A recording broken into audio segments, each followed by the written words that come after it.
అయా మీ పరిశుద్ధాత్ముడు సెలవిస్తున్నాడు. మా జీవితంలో చేదైన అనుభవాలు, దుఃఖముతో కూడినటువంటి పరిస్థితులు, సొంత వారి చేత తృణీకారం పొందినటువంటి సందర్భాలలో అయా మీ వైపు చూచి ఆకాశమందు మీరు తప్ప మాకెవరున్నారు, మీరు మాకుండగా ఈ లోకంలో ఏది అక్కరలేదు అని సెలవిచ్చిన ఆశాబు వలె మేము బ్రతకాలని వాక్యం సెలవిస్తుంది. అయ్యా మిమ్మల్ని స్తుతించి ఆరాధించి మీ వాక్యమును ధ్యానించాలని ఆశపడుతున్నాం. ఈ పాటలో పరిశుద్ధాత్మల ద్వారా మాతో మాట్లాడినటువంటి మీ మీద ఆనుకోవడము అనే అనుభవాన్ని మాకు నేర్పించండి. నా మాటలు కేవలం నిష్ప్రయోజనకరము, మీరు మాట్లాడటం మాకు అవసరం. మానవాత్మను మరుగుపరిచి, మానవ స్వరమును మరుగుపరిచి, మహిమ కలిగిన మీ శుద్ధాత్మ సహాయం, మనోహరమైన మీ ఈశ్వరము ఈ మొదటి ఆదివారం ఆరాధనలో మాకు దయచేసి మీ బలను సమీపించుటకు మమ్మల్ని బలపరచమని, ఈ ధ్యానమంతయు మీ కృపచేత నడిపించమని యేసయ్య నామమున ప్రార్థించి వేడుకొనుచున్నాను తండ్రి, ఆమేన్. దయచేసి కూర్చున్నామండి.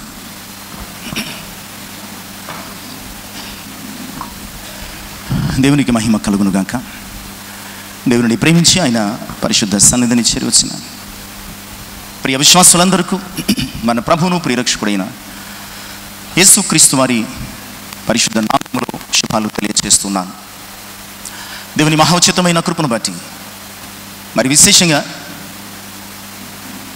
ఈ మొదటి ఆరాధనలో ఆయన బలను సమీపించే బహుశ్రేష్టమైనటువంటి ఈ సమయంలో ధ్యానము కొరకు ఏర్పాటు చేయబడినటువంటి పరిశుద్ధ లేఖన భాగాలను ఈ విధముగా మనం చదువుకున్నాం. మొదటిగా పరమగీతములు 8వ అధ్యాయం 1 నుంచి 7 వచనాలు. రెండవదిగా అపోస్తలుల కార్యములు 14వ అధ్యాయం మొదటి 6 వచనాలు మనము ఈనాటి ధ్యానము కొరకు చదువుకున్నాం.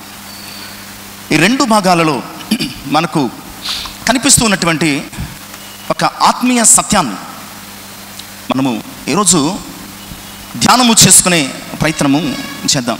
ఎందుకంటే మనము ఈ పాటలో పాడుకున్నట్లుగా చాలామంది జీవితాలు కన్నీళ్లు పానముగా కఠినమైనటువంటి దుఃఖ బాధలే జీవితంగా, నీ ఊహించుకున్న పరిస్థితులన్నీ మారిపోయి అవకాశాలన్నీ చేజారిపోయినటువంటి అనుభవాలను కోల్పోయిన లేదా పొగట్టుకున్న అవమానపు అనుభవాలు, సొంత వారి చేత తిరస్కారాలు, ఈ అనుభవాలన్నిటిలో ప్రియ సంఘమా పరిశుద్ధాత్ముడు మనకు నేర్పిస్తున్నటువంటి అత్యంత విలువైనటువంటి పరమ ఔషధం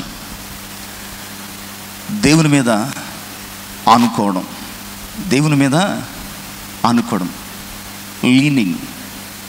ప్రియులారా, ఈరోజు ఎందుకు మనకి ఈ కన్నీళ్ళు, ఈ కఠిన దుఃఖ బాధలు, స్థితిగతులు మారిపోయినటువంటి పరిస్థితులు, లేదా కోల్పోతున్న మన జీవితమే మనకు భారంగా మారిపోయినటువంటి అనుభవాలు, ఈరోజు ఈ పాటలో పాడుకున్నటువంటి ఈ అనుభవాలన్నిటికీ కారణం ఏమిటయ్యా అంటే నీవు మనుష్యుల మీద అనుకోవడం, మనుష్యుల మీద నీవు ఆధారపడడం, లేదా ఈ లోకాన్ని నమ్ముకోవడం.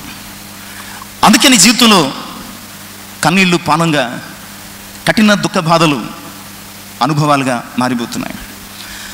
ఇలాంటి సందర్భాలు కలిగినటువంటి మనందరి జీవితాలు ప్రియులారా ఎలాంటి అనుభవంలోనికి నడిపించబడాలి అని ఈరోజు మనం ధ్యానం చేయబోతున్నామంటే ప్రియులారా, ముఖ్యంగా సంఘంగా.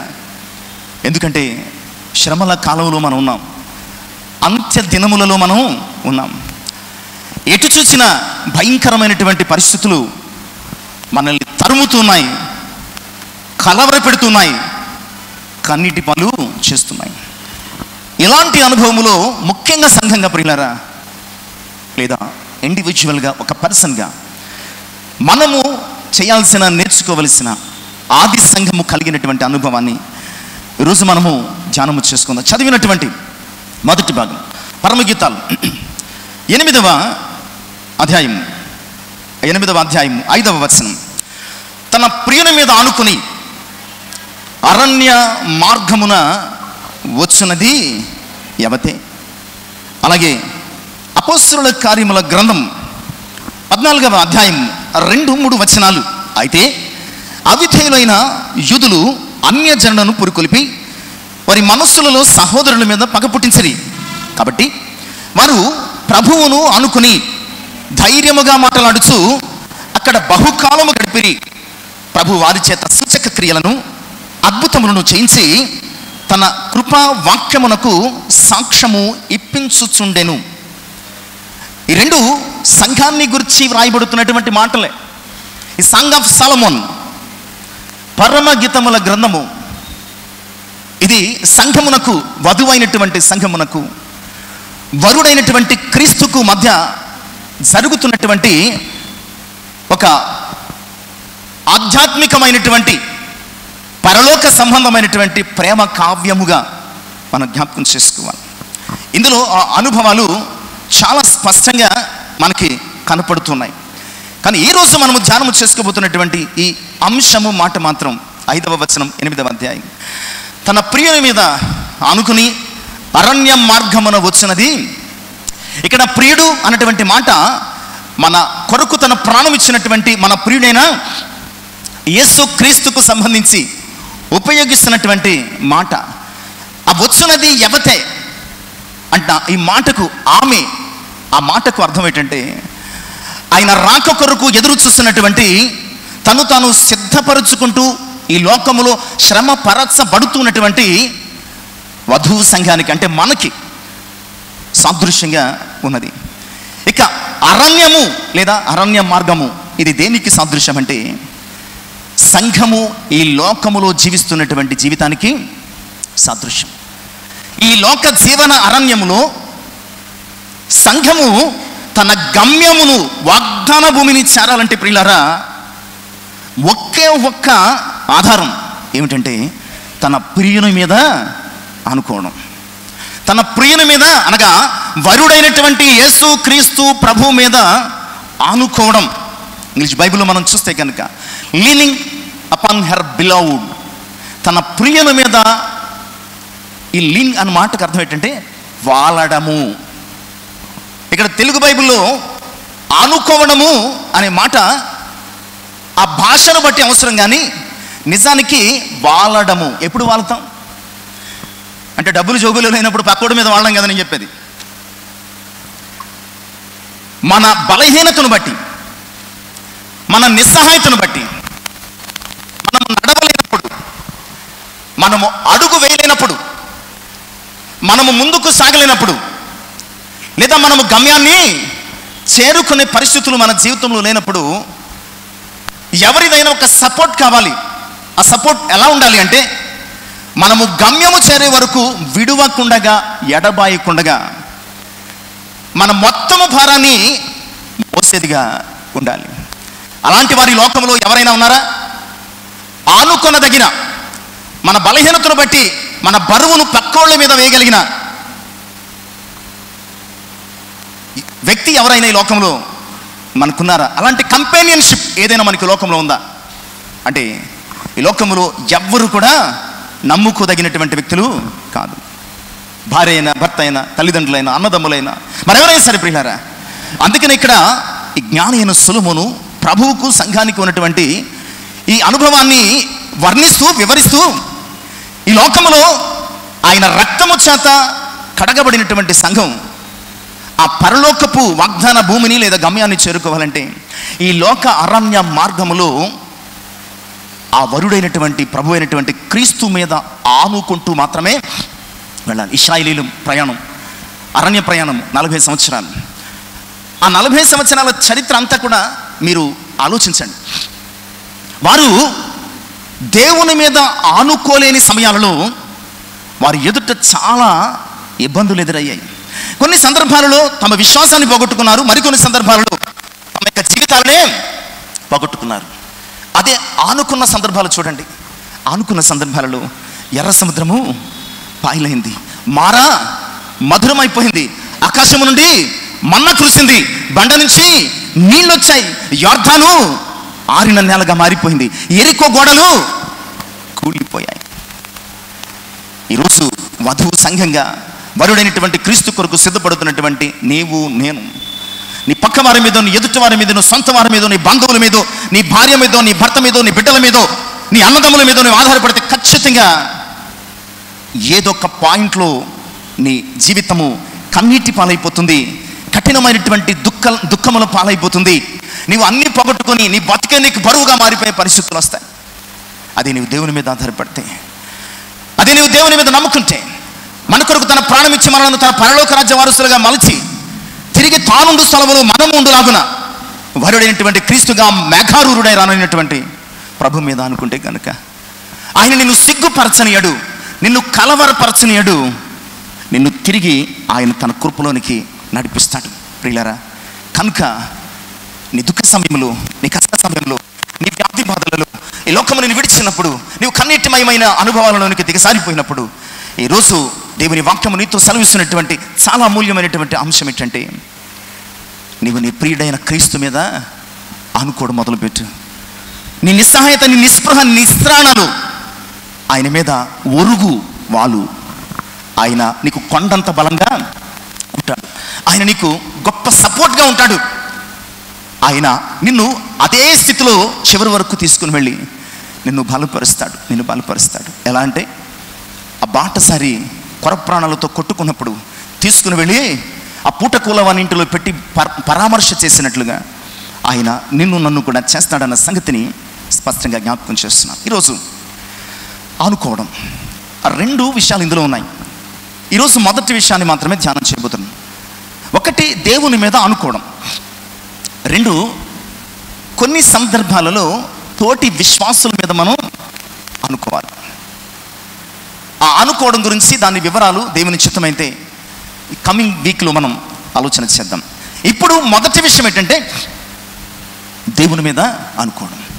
ఈ ఆనుకోవడము లేదా వాలడము లేదా వరగడం, ఈ విషయాన్ని మనం అర్థం చేసుకోవడానికి ఒక 7 సందర్భాలు, ఒక 7 సంఘటనలను మనము వాక్యానుసారంగా ఆలోచన చేసుకున్నాం. ఈ 7 సందర్భాలలో ఆయా వ్యక్తులు ఏం చేశారు, ఎలాగూ సస్టైన్ అయ్యారు, ఈరోజు మనము ఏం చేస్తే బాగుంటుంది తెలుసుకోవడానికి ప్రయత్నం చేద్దాం. మొట్టమొదటిగా ప్రభునందు ప్రియులైన, మత్తయి సువార్త 14వ అధ్యాయము 30-31 వచనాలు. అంశము, నీ బలహీనతలలో నీ దేవుని సహాయం కొరకు ప్రార్థించడం. ఆనుకోవడం అంటే ఫిజికల్గా కాదు, నేను ఇక్కడ చెప్తున్నది భౌతికంగా ఇలా జారబడ్డము వరగడము కాదు. ఇక్కడ ఆత్మీయ దృక్పథంలో ఆనుకోవడము అంటే ఏమిటయ్యా అంటే,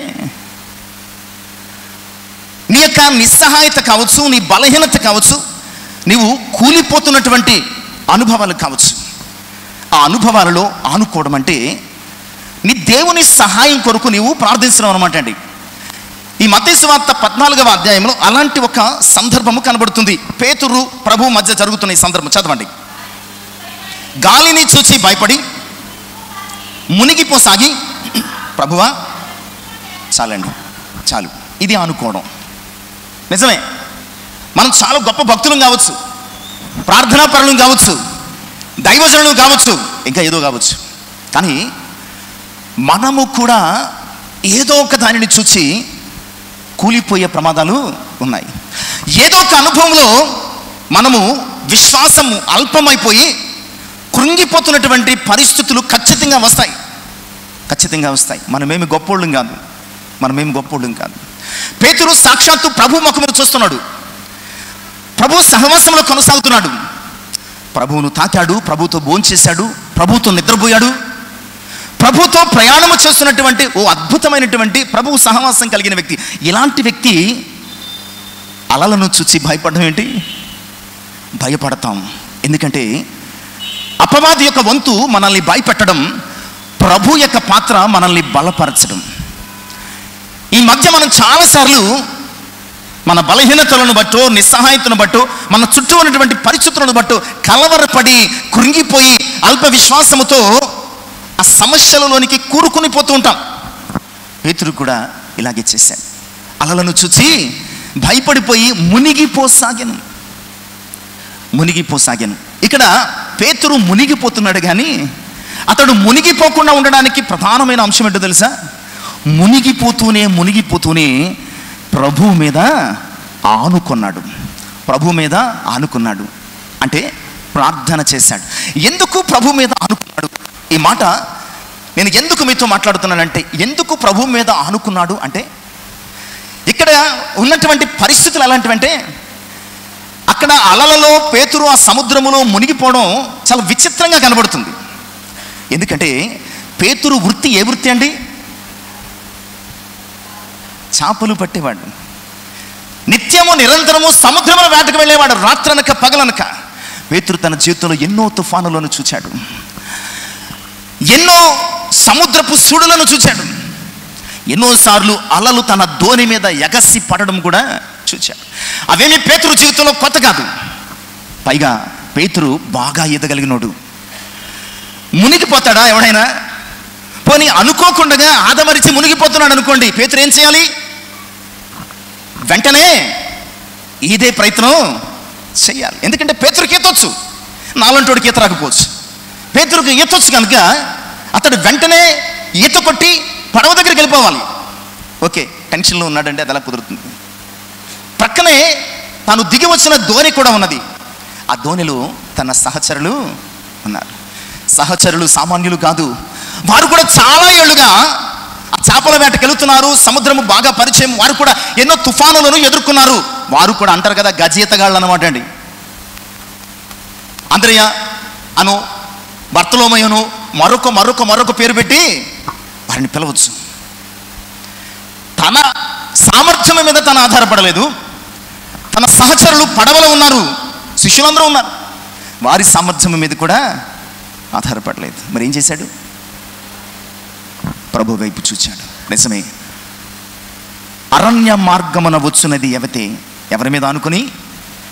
తన ప్రియుని మీద ఆనుకొని. ప్రియులారా, నీకు బలం ఉండొచ్చు, నీకు శక్తి ఉండొచ్చు, నీ వెనక చాలా మంది ఉండొచ్చు, నీకు సామర్థ్యం ఉండొచ్చు, నీ వెనక ఉన్న వారికి నిన్ను మించినటువంటి తలాంతులు ఉండవచ్చు. కానీ నీ బలహీన సమయంలో సంఘముగా నీ మీద కానీ, నీకు నిస్సహాయతలో సంఘముగా నీ వెనక ఉన్న వారి వైపు కానీ నీవు చూస్తే అది దేవుని మీద ఆనుకోవడం అవ్వదు. ప్రభువు వైపు చూడగలిగితే పేతురు చేసిన పని. పేతురు ఎందుకు ఆనుకున్నాడు? అతను అల్ప విశ్వాసంతో దిగసారిపోతున్నాడు, నిజమే. కానీ ఆ పరిస్థితుల్లో కూడా అతని మైండ్, అతని మనస్సు ఏం చెప్తుందంటే, నువ్వు ప్రభువు మీద ఆనుకో. ఈ స్థితిలో ప్రభువు మాత్రమే నిన్ను రక్షించగలడు. ఈ సముద్రములో లేదంటే ఈ అలల సుడిలోంచి ప్రభువు మాత్రమే నీకు సహాయము చేయగలడు, నిన్ను లేవనెత్తగలడు, నిన్ను బ్రతికించగలడు అని పేతురు యొక్క అంతరాత్మ హెచ్చరిస్తూ ఉంది. వెంటనే ప్రభువా రక్షించమని ప్రభు వైపు చూచాడు. ఈరోజు ఎన్నిసార్లు నీవు ఇలాంటి అనుభవాన్ని కలిగి ఉన్నావు? నీ కష్టములు, నీ శ్రమలు, నీ సమస్యలు, నీ సహాయతలు, నీ జీవితంలో ఎదురవుతున్నటువంటి ప్రమాదాలలో, అనుకోని సందర్భాలలో నీవు ప్రభు వైపు చూస్తున్నావా? లేదా నీ శక్తి మీద, నీ జ్ఞానం మీద, నీకున్నటువంటి వనరుల మీద, లేదా నీ బంధువుల మీద ఆధారపడుతున్నావా?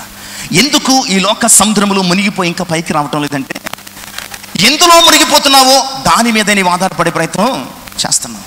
అందుకని మనకు విడుదల రావటం లేదు. ఇక్కడ పేతురు చేసిన ఒక మంచి పని ఏంటంటే, ఆయన వైపు చూచి ప్రభువా రక్షించము.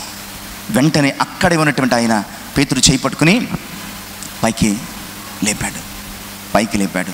ప్రియులారా, 46వ సంకీర్తన మొదటి చరణం కోరహు కుమారులు రాసినటువంటి ఆ సంకీర్తన మొదటి చరణం మనం చూస్తే కనుక, దేవుడు మనకు ఆశ్రయమును దుర్గమైనాడు, ఆపత్కాలములో ఆయన నమ్ముకొనదగిన సహాయకుడు. ఇంకంతే,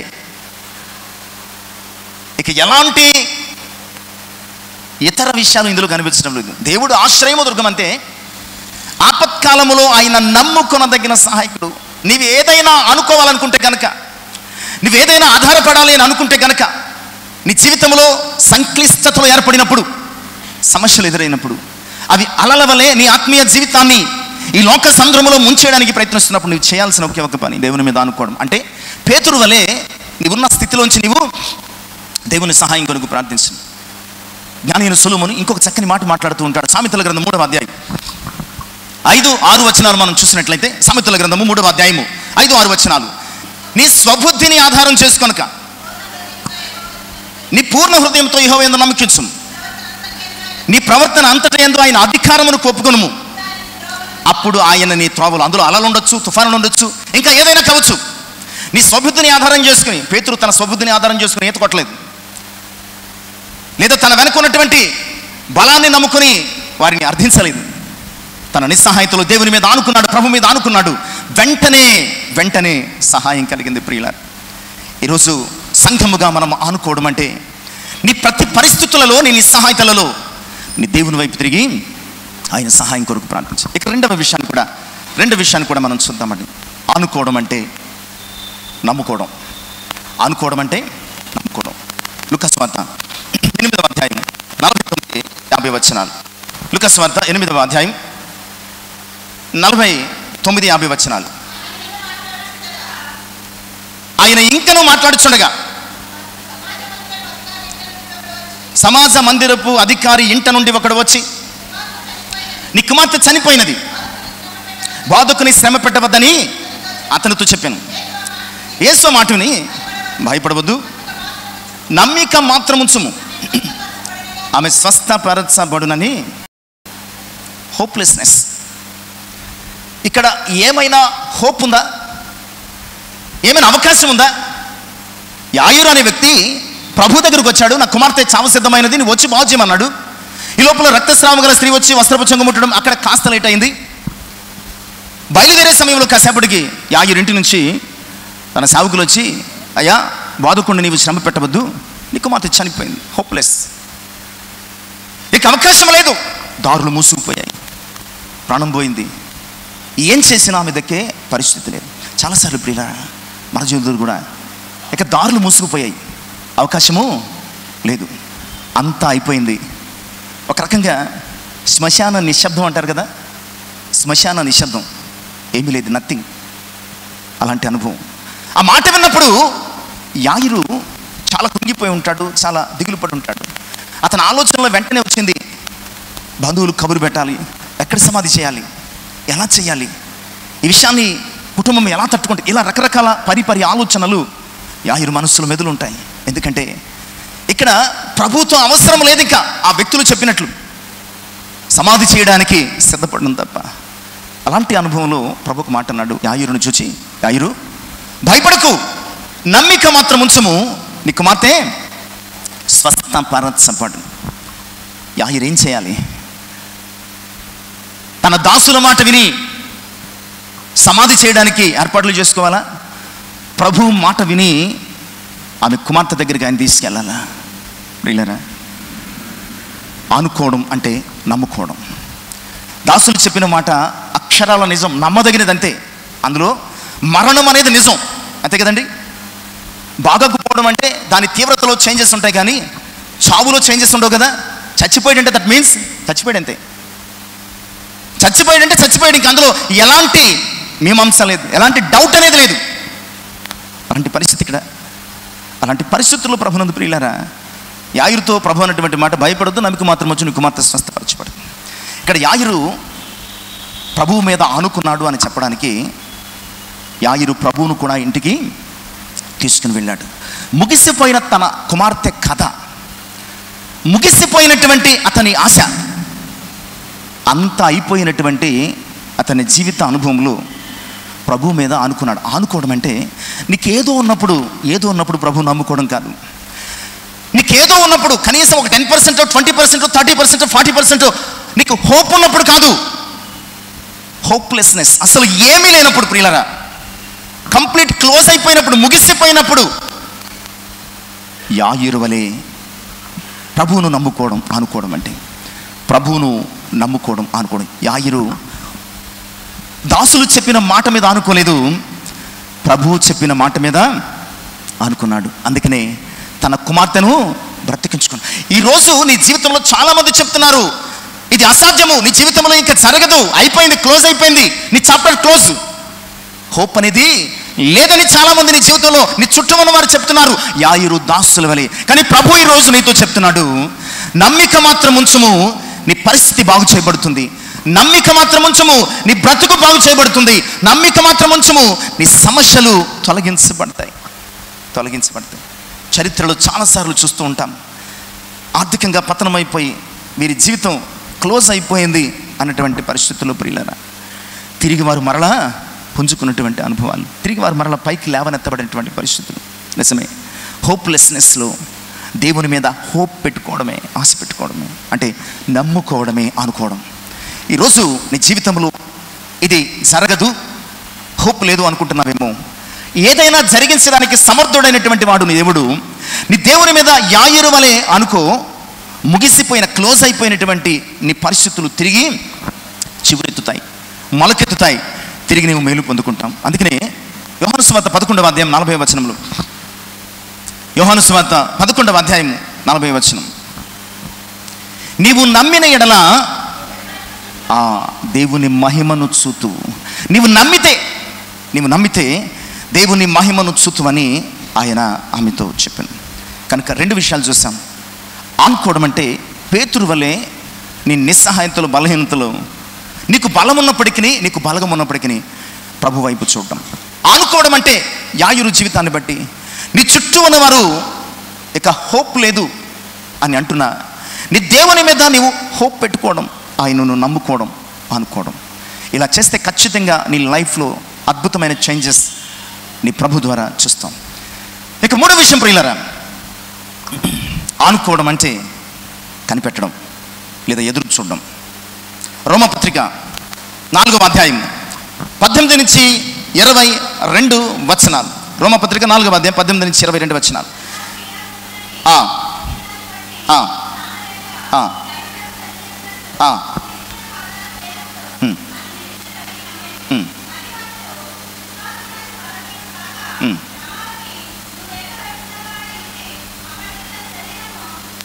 చదవండి.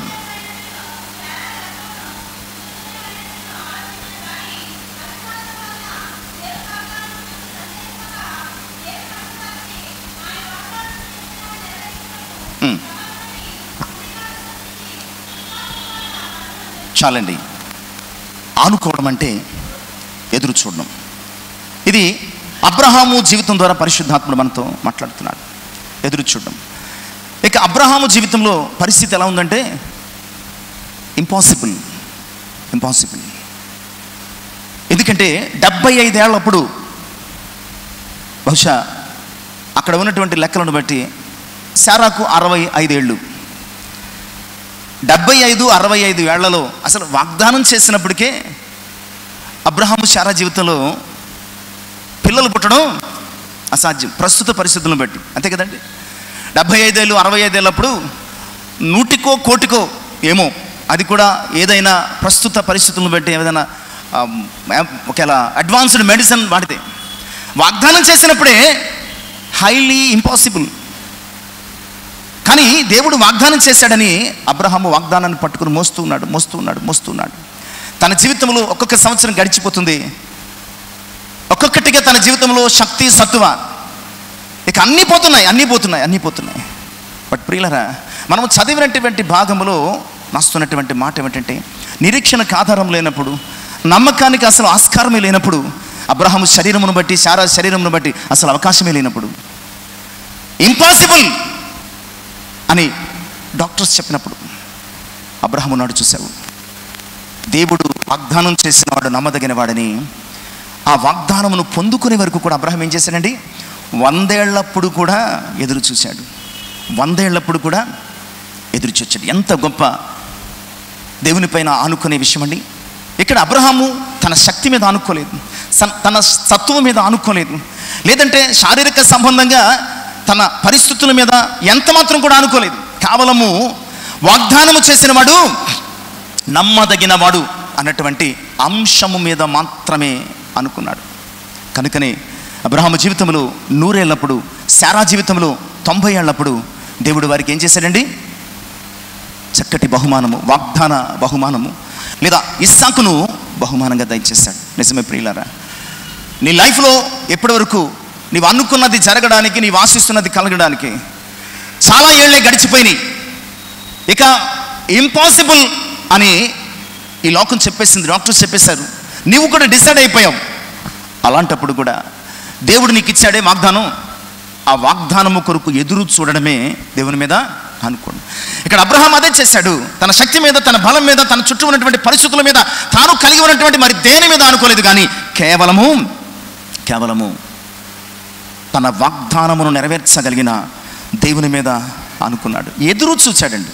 ఆనుకోవడం అంటే తనకు ఆధారమైనటువంటి ప్రభు కొరకు ఎదురు చూడడం. అందుకనే కవులు 40వ అధ్యాయం యెషయా గ్రంథం 31వ వచనం ఇలాగ మాట్లాడుతున్నాడు. 40వ అధ్యాయం యెషయా గ్రంథం 31వ వచనం, యెహోవా కొరకు ఎదురు చూచువారు నూతన బలము పొందుదురు, వారు పక్షిరాజు వలె రెక్కలు చాపి పైకి ఎగురుదురు, అలయక పరిగెత్తుదురు, సమస్యలక నడిచిపోదురు. యెహోవా కొరకు నీ వయసుతో సంబంధం లేదు, నీ వనరులతో సంబంధం లేదు, నీ చుట్టూ ఉన్నటువంటి దేనితోనూ సంబంధం లేదు. ఆనుకోవడం అంటే ఆయన కొరకు ఎదురు చూడడం. నిన్ను బలపరచగలిగిన దేవుని కొరకు, నీ జీవితంలో అద్భుతాలు చేయగలిగిన దేవుని కొరకు, నిన్ను ఆశ్చర్యకరమైన రీతిగా మార్చివేయగలిగినటువంటి దేవుని కొరకు, నీ జీవితంలో తనిచ్చిన వాగ్దానములను ఎలాగైనా నెరవేర్చగలిగినటువంటి యేసయ్య కొరకు ఎదురు చూడడం. యెహోవా కొరకు ఎదురు చూచువారు నూతన బలము పొందుదురు. నిజమే, అబ్రహాము తన జీవితంలో 100 ఏళ్ళప్పుడు కొత్త బలం వచ్చింది అతనికి. శారా తన జీవితంలో 90 ఏళ్ళప్పుడు కొత్త బలం వచ్చింది.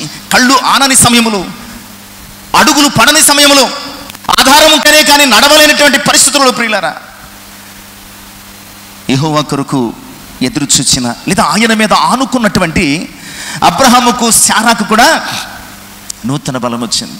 సాధారణంగా పెద్ద వయసులో పిల్లలు పుడితే అంతేమీ వారి పరిస్థితులు భోగమంటారు. అందుకనే సమ్ ఇయర్స్ క్రాస్ అయినప్పుడు అంటారు, ఇక మీరు ట్రై చేయొద్దంటే ఎవరినైనా పెంచుకోండి అంటారు. డాక్టర్స్ ఏమంటారు, 45-50 క్రాస్ అయిపోయింది అనుకోండి, ఇక మీరు ట్రై చేయొద్దు, ఎందుకంటే ఈ టైంలో పుట్టిన వారంత పర్ఫెక్ట్గా ఉండరు, ఏదో ఒక సమస్య ఉంటుంది అంటారు. బట్ 100 ఏళ్ళప్పుడు అద్భుతమైనటువంటి కుమారుడు పుట్టాడు. కారణం ఏంటో తెలుసా? ఈ లోక వైద్యుల కొరకు, వారి సలహాల కొరకు అబ్రహాం ఎదురు చూడలేదు. ఎవరి కొరకయ్యా ఎదురు చూశాడంటే, తన ముసలితనం ముందు నూతన బలమును ఇయ్యగలిగినటువంటి దేవుని కొరకు ఎదురు చూచాడు. అందుకనే అతడు నూతన బలమును, గొప్ప వాగ్దాన భాగ్యమును పొందుకున్నాడు. ఈరోజు ఆనుకోవడం అంటే ఆయన కొరకు మాత్రమే, ఎవరి కొరకు కాదు, ఆయన కొరకు మాత్రమే నీవు ఎదురు చూడాల్సిన అవసరం ఉంది. ఇక 4వ విషయం, ఆనుకోవడాని గురించి 4వ విషయం, సమూయేలు మొదటి గ్రంథం 17వ అధ్యాయము 47వ వచనం. ఆనుకోవడం అంటే ఆధారపడిపోవడం. ఆధారపడము కాదు, ఆధారపడిపోవడం. There is lot of difference. ఆధారపడడం అంటే జస్ట్, ఆధారపడిపోవడం అంటే ఇక వేరే దిక్కు లేదు, వేరే దిక్కు లేదు. ఆనుకోవడం అంటే దేవుని మీద ఆధారపడిపోవడం. సమూయేలు మొదటి గ్రంథము 17వ అధ్యాయం 47వ వచనం, అప్పుడు యెహోవా కత్తి చేతను ఈట చేతను రక్షించువాడు కాడని ఈ దండు వారు అందరూ తెలుసుకుందరు, యుద్ధము యెహోవాదే, ఆయన మిమ్మును మా చేతికి అప్పగించనని. ఆనుకోవడం అంటే సంఘంగా మన పరమగీతాలు చదువుకున్నటువంటి మాట, ఆనుకోవడం అంటే ఆయన మీద ఆధారపడిపోవడం, అంతే, ఆధారపడిపోవడం. ఇక్కడ సౌలు అతని సైన్యము కూడా బీతిల్లి పారిపోతున్నారండి. కారణం ఏంటి అంటే వారు దేవుని మీద ఆధారపడలేదు, ఆనుకోలేదు. మరి దేని మీద ఆధారపడ్డారు?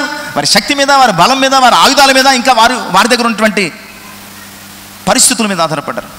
దావీదు ఊరకనే వెళ్ళిపోతున్నాడు. దావీదును చూసి అందరూ ఆశ్చర్యపోయారు.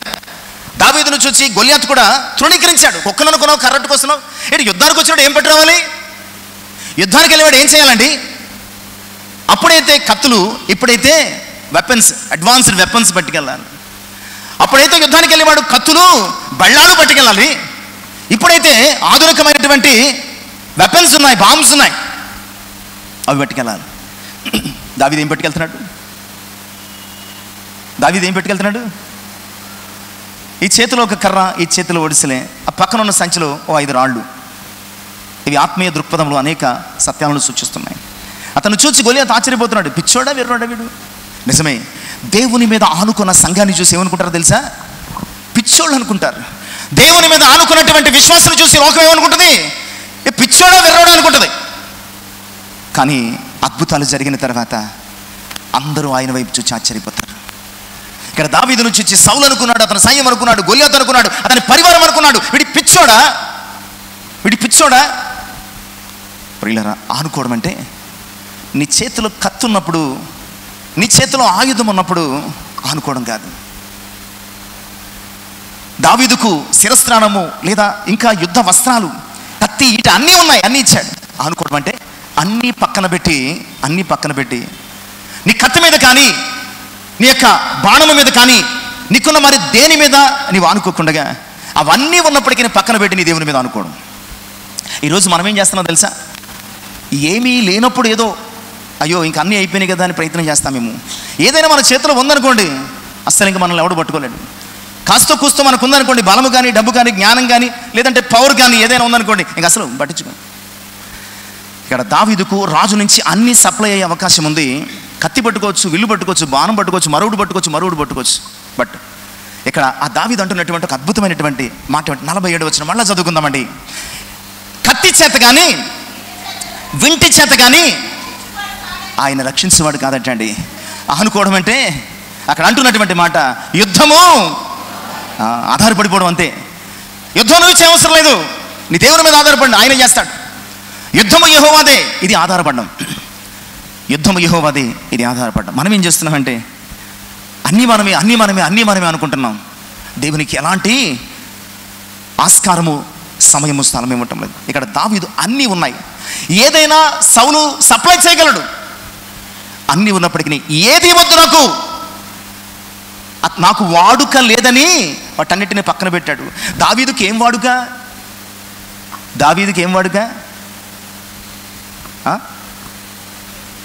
కర్ర. దావీదుకి ఏం వాడుక? వడిసలా.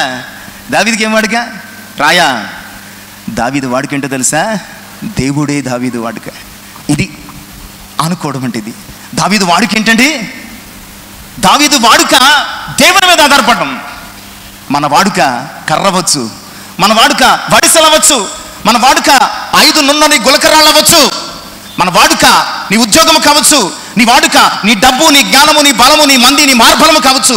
బట్ దేవుని మీద ఆనుకోవడం అంటే దేవుడే నీ ఆధారమైపోవాలి. దేవుడే నీ ఆధారమైపోవాలి. అందుకని 6 మూరల జానుడు గొల్యాత్ ఎక్కడ? 5 అడుగులు ఉంటాడేమో బాలుడు. దావీదు ఎక్కడ? అద్భుతమైనటువంటి విజయం. నీ జీవితంలో ఇలాంటి అద్భుతమైన విజయాలు నీవు పొందుకోవాలంటే కత్తి మీద కానీ, వింటి మీద కానీ, ఆయుధం మీద కానీ, నీ ఆధిక్యతల మీద కానీ ఆనుకోవడం మానేసేయి. నీ దేవుని మీద ఆనుకో. ఎలా అంటున్నాడండి? యుద్ధము యెహోవాదే. ఇది ఆధారపడిపోవడం అనటండి. ఆనుకోవడం అంటే ఆధారపడిపోవడం. ప్రియులారా, ఈరోజు నేను ఎలాంటి స్థితి కలిగి ఉన్నామో ఆలోచించండి. 3వ సంకీర్తన 5-6 చరణాలు. 3వ సంకీర్తన 5-6 చరణాలు. ఆధారపడడం. యెహోవా నాకు ఆధారం, కావున నేను పండుకొని నిద్రపోయి మేల్కొందును. 10,000 మంది దండెత్తి నా మీదకి వచ్చి మొహరించి నన్ను భయపడి. ఇది ఆధారపడడం అంటే. నా చుట్టూ ఎంతమంది శత్రువులు ఉన్నప్పటికీ, ఎన్ని సమస్యలు ఉన్నప్పటికీ, ఎలాంటి పరిస్థితులు నన్ను రౌండప్ చేసినప్పటికీ నేను దేవుని మీద ఆధారపడ్డాను. నేను నిశ్చింతగా పడుకుంటాను అంటున్నాడు. ఇది ఆయన మీద ఆధారపడిపోవడం అంటే. ఇక 5వ విషయాన్ని మనం చూద్దాం, త్వరగా చూసుకుందాం. 5వ అంశము ఫిలిప్పీ పత్రిక 3వ అధ్యాయం 4-7 వచనాలు. ఇది గడిచిన గురువారం కూడా మనం చదువుకున్నాం. ఫిలిప్పీ పత్రిక 3వ అధ్యాయము 4-7 వచనాలు త్వరగా చదువుకుందాం. 3వ అధ్యాయము 4-7 వచనాలు. కావలియును అంటే నేను శరీరమును ఆస్పదము చేసుకునవచ్చును. మరి ఎవడైనను శరీరమును ఆస్పదము చేసుకున్న తలచిన ఎడల నేను మరెక్కువగా చేసుకునవచ్చును. 8వ దినమున సున్నతి పొందుతుని ఇశ్రాయేలు వంశవాడనై బెన్యామీను గోత్రములు పుట్టి హెబ్రీయుల సంతానమైన హెబ్రీయుడనై ధర్మశాస్త్ర విషయంలో పరిసయుడనై ఆసక్తి విషయంలో సంఘమును హింసించేవాడనై ధర్మశాస్త్రం వలన నీతి విషయమై ఆనందుడనై ఇంటివి. ఎన్ని గొప్ప విషయాలు చెప్తున్నాడండి. ఇవన్నీ కూడా ప్రియులరా అతని జీవితంలో గొప్ప అసెట్స్. ఏమైనా చేయొచ్చు, వీటితో ఏమైనా చేయొచ్చు. బట్ దేవుని మీద ఆనుకున్న తర్వాత, అంటే సౌలు పౌలుగా మార్చబడిన తర్వాత ప్రియులరా, దేవుని మీద ఆధారపడడం అంటే తనకున్నవన్నీ కూడా వదులుకోవడం. ఇప్పుడు మనం 7వ వచనం చదువుకుందాం. అయినను ఇవన్నీ ఉన్నాయి నాకు, అయినను నాకు ఏవేవి లాభకరములై ఉండెనో వాటిని క్రీస్తు నిమిత్తము నష్టంగా ఆనుకోవడం అంటే ఇదనమాట అండి. అన్నిటినీ వదులుకోవడం. ఇప్పుడు సంఘాన్ని గురించి కూడా పరిశుద్ధాత్ముడు ఏం చెప్తున్నాడంటే, నీవు వరుడైన క్రీస్తుతో ఎత్తబడాలంటే ఈ లోకములో అన్నిటినీ వదులుకోవాలి. వదులుకుంటేనే కానీ పొందుకోలేమటండి, వదులుకుంటేనే కానీ పొందుకోలేము. ఈరోజు ఇక్కడ కూడా పౌలు భక్తుడు చెప్తున్నాడు, నాకు చాలా ఆధిక్యతలు ఉన్నాయి, నేను హెబ్రీయుడును, ఇశ్రాయేలీయుడును, నేను బెన్యామీను గోత్రములో పుట్టాను, పరిసయ్యుడును, ధర్మశాస్త్ర విషయంలో అనింద్యుడను, గమలీయేలు పాదముల యొద్ద కఠోరమైనటువంటి విద్యాభ్యాసమును పొందినవాడను, రోమా పౌరసత్వము, యూదా పౌరసత్వము, 2 పౌరసత్వాలు కలిగినటువంటి చాలా అరుదైనటువంటి వ్యక్తి నేను ఆనుకోవాలంటే నాకు చాలా ఆధిక్యతలు ఉన్నాయి. ఈ లోకము ఆనుకోదగినటువంటి ఆధిక్యతలు అనుకున్న వాటన్నిటిని ఏం చేశాను, నేను నష్టముగా పెంటగా ఎంచుకున్నాను. ఎందుకంటే నేను ఆనుకొనదగిన వాడు నా దేవుడే, నేను ఆనుకొనదగిన వాడు నా దేవుడే. ఆనుకోవడం అంటే అన్నీ వదులుకోవడం, నీ ప్రభువును తప్ప అన్నీ వదులుకోవడం. ఫిలిప్పీ 1:21 అంటాడు, బ్రతుకుట క్రీస్తే, చావైతే లాభం. ఇది ఆనుకోవడం అంటే. గలతీ 2:20 అంటాడు, ప్రభునందు ప్రియులారా, ఎక్కడో జీవించేవాడు నేను కాదు, క్రీస్తే నా యందు జీవించుచున్నాడు. ఇవన్నీ కూడా పౌలు భక్తుని జీవితంలోని విషయం. పౌలు భక్తుడు ప్రభు మీద అంతకుముందు ఈ లోక విషయాలు ఆనుకున్నాడు, అంతకుముందు ఈ లోక సంబంధమైన అంశాలు ఆనుకున్నాడు. బట్ ఇప్పుడు మాత్రం ప్రియులారా ప్రభు మీద ఆనుకున్నాడు. అందుకనే లాభకరమైనవన్నీ వదులుకున్నాడు, నష్టంగా ఎంచుకున్నాడు, పెంటగా ఎంచుకున్నాడు. ఆయన ఉంటే నాకు చాలు. మనం పాడుతూ ఉంటాం అప్పుడప్పుడు, నీ ఉంటే నాకు చాలు యేసయ్య అని. వెళ్ళిపోయిన తర్వాత ఆయన తప్ప అన్నీ ఉండాలి మనకి, ఆయన తప్ప అన్నీ మనకి ఉండాలి. పాట మాత్రం ఆధారం నీవైనాయి అంటాం, ఎప్పుడు దేవుని మీద ఆధారం. పాటలు మాత్రం అద్భుతమైన పాటలే పాడతాం, బట్ మన ఆత్మీయ జీవితంలో అవి అప్లై చేసుకోలేం. బట్ ఇక్కడ పౌలు మాత్రం నీవుంటే నాకు చాలు యేసయ్య అంతే. పౌలు యొక్క అనుభవం ఎలా ఉందండి, నీవుంటే నాకు చాలు యేసయ్య అంటున్నాడు అంతే. అందుకని అన్ని విడిచిపెట్టాడు.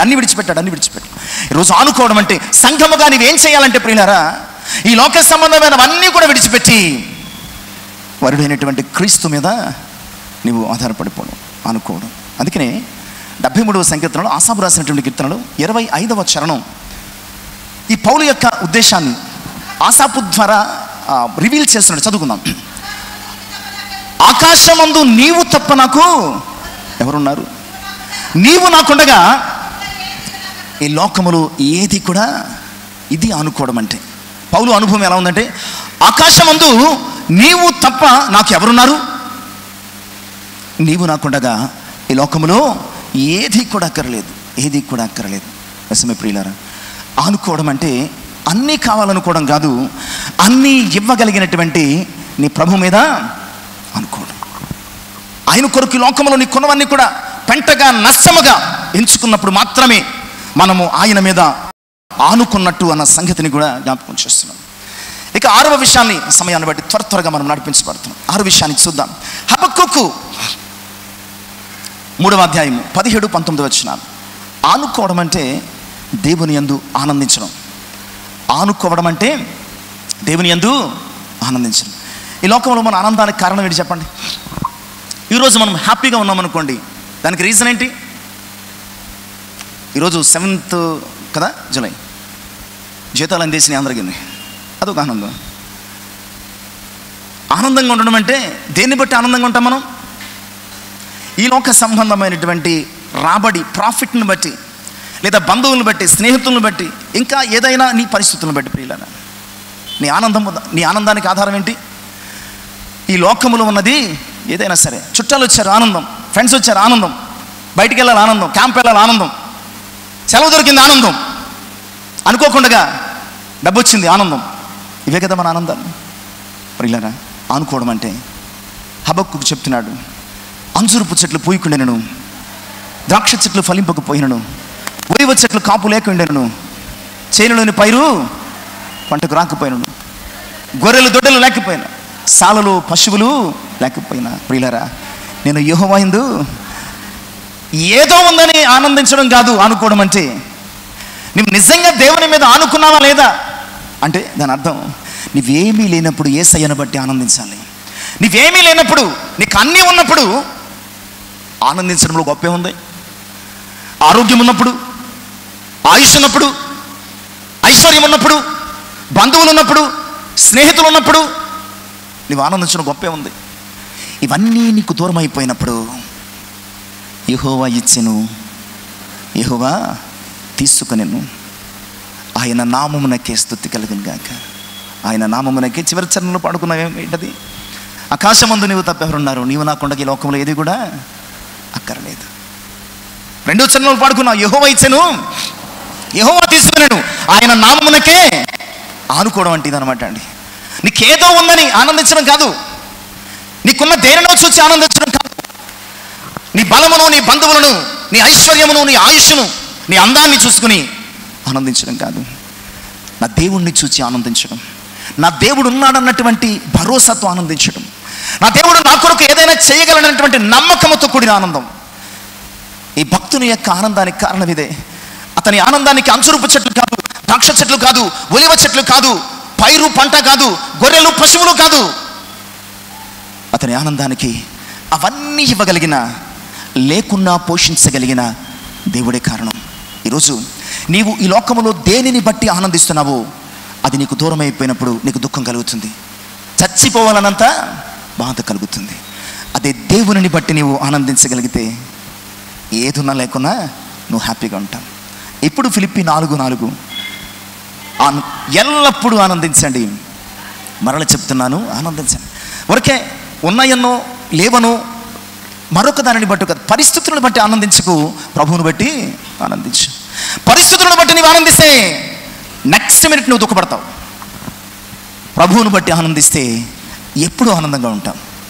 అనుకోవడం అంటే ప్రభువు మీద ఆధారపడడం, ప్రభువును బట్టి ఆనందించడము అన్న సంగతిని దేవుని యొక్క వాక్యం ద్వారా జ్ఞాపకం చేస్తాం. ఇక 7th వన్, చివరి విషయం ప్రియులారా, ఆనుకోవడం అంటే నిశ్చింతతో నీ దేవునికి నీ పరిస్థితి అప్పగించుకోవడం. ఆనుకోవడం అంటే నిశ్చింతతో, అంటే చింత లేకుండా నీ పరిస్థితిని దేవునికి అప్పగించుకోవడం. ఆదికాండం 22:8 చదువుదాం. ఆదికాండం 22:8 కొడుకు అడుగుతున్నాడు, నాయన దహన బలికి కట్టెలు ఉన్నాయి కానీ గొర్రె పిల్ల ఎక్కడ అని అడుగుతున్నాడు. తండ్రి చెప్తున్నాడు, నాయన దహన బలికి గొర్రె పిల్లను దేవుడే చూసుకుంటాడు. ఆనుకోవడం అంటే ఆయన చూసుకుంటాడు. ఆనుకోవడం అంటే అర్థం ఏంటండి? ఆయనే చూసుకుంటాడు. అంటూ ఉంటాం కదా సామెతలు మాత్రం అద్భుతంగా చెప్తాను. నారు పోసినోడు నీరు పోయాడా, నారు పోసినోడు నీరు పోయాడా? నిజమే. నిన్ను పుట్టించినోడికి నేనేం చేయాలో తెలుసు, నేను పుట్టించినోడికి నీకేం చేయాలో తెలుసు. నువ్వు ఆయన మీద ఆనుకో, అంతే. ఆనుకోవడం అంటే నీ సమస్యను ఆయనకు అప్పగించి నువ్వు నిశ్చింతగా ఉండడం, అంతే. నీవు అసలు దిగులు పడకుండా ఉండడం, నువ్వు అసలు చింతపడకుండా ఉండడం, ఇంకా సమస్యల గురించి ఆలోచించకంతే. ఆ సమస్యల గురించి నేను చాలాసార్లు ఈ మధ్యకాలంలో కూడా 1-2 సార్లు స్త్రీల సమాజం కూటాల్లో కూడా చెప్పాను. నేను షూనేమిరాల గురించి గతమంతా పక్కన పెట్టండి. ఆమె కుమారుడు చనిపోయాడు. చనిపోతే ఏం చేయాలి? అది కూడా తెలియదు. మీరు సమాధులు చేస్తారండి, ఏం చేయాలో మీకు తెలుసు అంటారు. చనిపోతే ఏం చేస్తారు? మొదట ఏడుస్తారు, మీద పడి ఏడుస్తారు. 2 బంధువులకి కబురు పెడతారు. 3 సమాధి ఏర్పాట్లు చేస్తారు, అంతే కదా. ఇక 4 ఏమైనా ఉందంటే అంతా అయిపోయిన తర్వాత కూటం పెట్టుకుంటారు. ఈమె కుమారుడు చనిపోయాడు, పడి ఏడవలేదు, వాళ్ళకి వీళ్ళకి కబుర్లు పెట్టలేదు, లేదా సమాధి కార్యక్రమాల ఏర్పాట్లు చేయలేదు, ఎప్పుడు ఆదరణ కూడికి పెట్టుకుందామని ఆలోచన కూడా చేయలేదు. తన కుమారుడిని తీసుకుని, తన కుమారుడు అప్పటికే పొలం పంపించిందంటే అప్పటికే 10, 12, 14 సంవత్సరాల వయసు ఉంటుంది. ఆ కుమారుని ఎత్తుకుని పైన దైవజనుడికి ఒక గది కట్టించింది కదా, పైకి వెళ్ళాలంటే ఏం చేయాలి? మెట్లు ఎక్కాలి. ఆ బరువు అయినటువంటి స్థితిని మోసుకొని మెట్లెక్కి పైకి వెళ్ళి తలుపు తీసి ఆ యొక్క శరీరాన్ని దైవజనుడి మంచం మీద పెట్టింది. తలుపు వేసింది, గాడిద కట్టించుకుంది, దైవజనుడి దగ్గరికి వెళ్ళిపోతుంది. చాలా దూరంగా దైవజనుడు ఆమెను చూచాడు. చాలా వడివడిగా వస్తుంది. దాసుని చూసి, నువ్వు అర్జెంటుగా వెళ్ళి, గెహజీని చూసి అర్జెంటుగా వెళ్ళి, నువ్వు నీ పెనిమిటి నీ ఇంటి వారు క్షేమంగా ఉన్నారా అని అడుగు అని చెప్పి పంపించినప్పుడు ఆ దాసుడు పరిగెత్తుకుని ఆమెను ఎదుర్కొని ఆమెను నిలువరించి, అమ్మా నీవు నీ బిడ్డ నీ ఇంటి వారు క్షేమంగా ఉన్నారా అంటే ఆమె ఏం చెప్పిందో తెలుసా? మేము బాగున్నాం అన్నదంతే. మేము చాలా బాగున్నాం, ఏడవలేదు, మొత్తుకోలేదు, గింజుకోలేదు. అయ్యో ఎందుకు వచ్చింది నాకు కుమారుడిని ఇవ్వడం, ఎందుకు నా కుమారుడు చనిపోవడం, నాకెందుకే దుఃఖం, నేను అడిగానా? ఏమి మాట్లాడలేదు. మేము బాగున్నాం అన్నదంతే, మేము బాగున్నాం అన్నదంతే. ప్రభునందు ప్రియులారా, ఎంత గొప్ప అద్భుతమైనటువంటి అనుభవం, ఎంత గొప్ప అద్భుతమైనటువంటి సాక్ష్యం. ఈ యొక్క సందర్భాన్ని, ఈ సంఘటనను మనము ఒక్కసారి చూసి ముందుకు సాగిపోవడానికి ప్రయత్నం చేద్దాం. రాజుల 2వ గ్రంథం 4వ అధ్యాయం 26వ వచనం. నీవు ఆమెను ఎదుర్కొన్నట్టుకై పరుగున పోయి నీవును నీ పెనిమిటియు నీ బిడ్డయు సుఖముగా ఉన్నారా అని అడుగుమని తన పనివాడైన గెహజీతో చెప్పి పంపాను. అందుకామె సుఖముగా. ఎంత గొప్ప నిశ్చింత అండి. చనిపోయిన తన కుమారుని బట్టి ఏడవటం లేదు, కోల్పోయిన తన ప్రాణాన్ని బట్టి ఏడవటం లేదు, ఎందుకు వచ్చింది నాకు ఈ పరిస్థితి అని నిందలు వేయటం లేదు. నేరుగా వెళ్ళి ఆ కుమారుణ్ణి, దైవజనుని మంచం మీద పెట్టింది. దట్ మీన్స్ దేవునికి అప్పగించుకుంది, ఆనుకుంది అంతే. నిజమే, చాలాసార్లు మనము ఎందుకు పడిపోతున్నామంటే మన సమస్యను మనమే మోస్తూ వెళుతున్నాం. ఆమె తన సమస్యను ఏం చేసింది? తాను మోయలేదు, పైన పెట్టేసి అప్పుడు వెళ్ళింది. ఈ లోకయాత్ర చాలా సుదీర్ఘమైనది ప్రభునందు ప్రియులారా. ఈ లోకయాత్ర అంతా కూడా నీ సమస్యల భారాన్ని మోస్తూ వెళితే ఎప్పటికీ గమ్యాన్ని చేరలేవు. నీ సమస్యల భారాన్ని నీవు నీ ప్రభువుకు అప్పగించేయి, నువ్వు ఫ్రీగా వెళ్ళు. ఎందుకంటే ఆయన ప్రయాసపడి భారం మోసుకొని వచ్చిన సమస్య జనులారా, నా యొద్దకు రండి, నేను మీకు విశ్రాంతిని ఇస్తానని వాగ్దానం చేస్తున్నాడు. కనుక ఆ శూనేమీరాలు అద్భుతమైనటువంటి పని చేసింది. సమస్యను దేవునికి అప్పగించింది. ఆమె గాడిద మీద బయలుదేరింది. ఆ దాసుడు అడుగుతుంటే మేము సుఖముగా ఉన్నాం, మేము క్షేమంగా ఉన్నాం. నిశ్చింత. ఈరోజు ప్రభు మీద ఆనుకోవడం అంటే ప్రభునందు ప్రియులారా నిశ్చింత అంతే. రాజమైన నెబుకద్నెజరు నీకు సమాధానము చెప్పవాలన్నా చింత మాకు లేదు. మేము సేవించుచున్న దేవుడు మండుచున్న అగ్నిగుండము నుంచి మమ్మను తప్పించి రక్షించుటకు సమర్థుడు. ఒకవేళ రక్షింపకపోయినను నీవు నిలవబెట్టించినటువంటి మేము నమస్కారం చేయి మరియు దానిని పూజింప మరియు తెలుసుకోను. ఎంత గొప్ప నిశ్చింత. ఈరోజు ప్రియులారా, చిన్నదానికి పెద్దదానికి భయపడిపోయి వణికిపోయి కంగారు పడుతున్నావేమో. నీ దేవుడు గొప్పోడు. సంఘముగా ఈ లోకములో నిన్ను నడిపించగలిగిన, సంఘముగా ఈ లోకములో నిన్ను కాపాడగలిగిన, సంఘముగా నిన్ను ఆయనతో తన రాజ్యమందు నిలవబెట్టగలిగినటువంటి యేసయ్య చాలా గొప్పడు. అందుకని ఆ యొక్క భక్తుడు జ్ఞాని అయిన సొలొమోను తన ప్రియుని మీద ఆనుకొని అరణ్య మార్గమున వచ్చుచున్నది యవతి. దీని అర్థం ప్రియుడైన ప్రభువు మీద సంఘముగా మనము ఈ లోక జీవన అరణ్య ప్రయాణములో ప్రభువు మీద మనం ఆనుకోవాలి. ఆనుకోవడం అంటే ప్రియులారా నిస్సహాయతలో నీ దేవునికి ప్రార్థించడం. ఆనుకోవడం అంటే నమ్ముకోవడం. ఆనుకోవడం అంటే నిరీక్షణ, అంటే ఎదురు చూడడం. ఆనుకోవడం అంటే ఆధారపడిపోవడం. ఆనుకోవడం అంటే ఆయన తప్ప అన్నిటినీ వదులుకోవడం. ఆనుకోవడం అంటే నీ దేవుని యందు ఏమీ లేకపోయినా ఆనందించడం.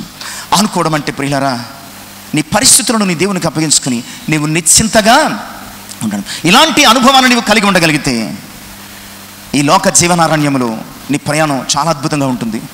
దేని గురించి చింతపడాల్సిన, దిగులు పడాల్సిన, కృంగిపోవలసిన అవసరం లేదు. కృప కలిగిన దేవుని మీద ఆనుకుంటే. చివరిగా అపోస్తలుల కార్యముల గ్రంథం 14, ఇందాక చదువుకున్నాం, 14వ అధ్యాయము 2-3 వచనాలు. అపోస్తలుల కార్యముల గ్రంథం 14వ అధ్యాయము 2-3 మరలా వాటిని మనం చదువుకునే ప్రయత్నం చేయాలి. అయితే అవిధేయులైన యూదులు అన్యజనులను పురికొల్పి వారి మనస్సులో సహోదరుల మీద పగపుట్టించిరి. కాబట్టి వారు ప్రభువును ఆనుకుని ధైర్యముగా మాట్లాడుచు అక్కడ బహుకాలము గడిపిరి. ప్రభు వారి చేత సూచక క్రియలను, అద్భుతములను చేయించి తన కృపావాక్యమునకు సాక్ష్యం ఇప్పించచ్చు ఉంటుంది. సంఘానికి ఎన్నో శ్రమలండి, సంఘానికి ఎన్నో శ్రమలు. ఆది సంఘానికి ఈరోజు మనకి ఏమీ లేవు, కంఫర్ట్స్ ఉన్నాయి. ఎక్కడో ఏదో జరుగుతుంటే కంగారు పడుతున్నాం. రేపటి దినం నీకు కూడా రాబోచ్చు. సిద్ధపడు. దేనికి?